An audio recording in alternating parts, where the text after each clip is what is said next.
Na zama abin tausayi ga wanda duk ya gani.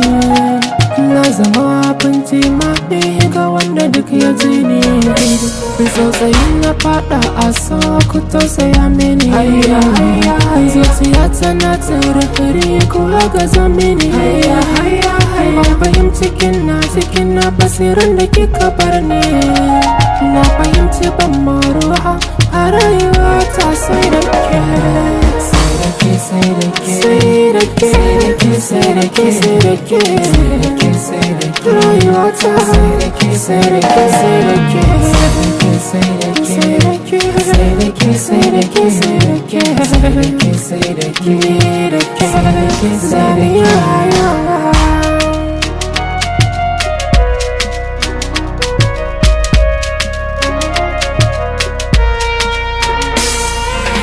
kukan zuciya kullum shi ne kekin gana rame.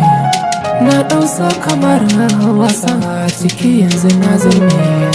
Dukkanin kula kin gwadon na ɗau haka shirme ne. Na sa ranki kuna kai na har kina kasa barci. Ban san inda tunani na yake ba, bai kamata a ce ni ne haka ba. Tuba nake ki waigo ki ɗan duba, rayuwa take ce akan gaba.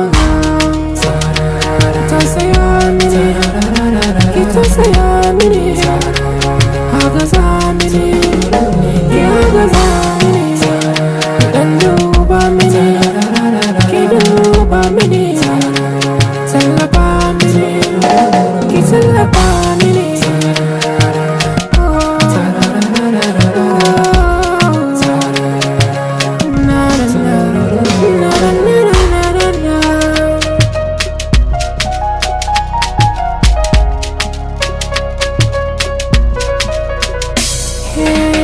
Na baki kulawa yanzu don Allah ki yafe ni.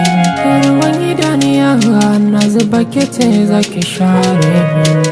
Ki kalle ni ko da murmushi ma ki ɗanyi ni. Kalma ka guda ce mai daɗi zan so ki sanar. Ko ba ce zan ɗauka na amince. Ina da burin yanzu ki mun yi sauya zuwa gidanku.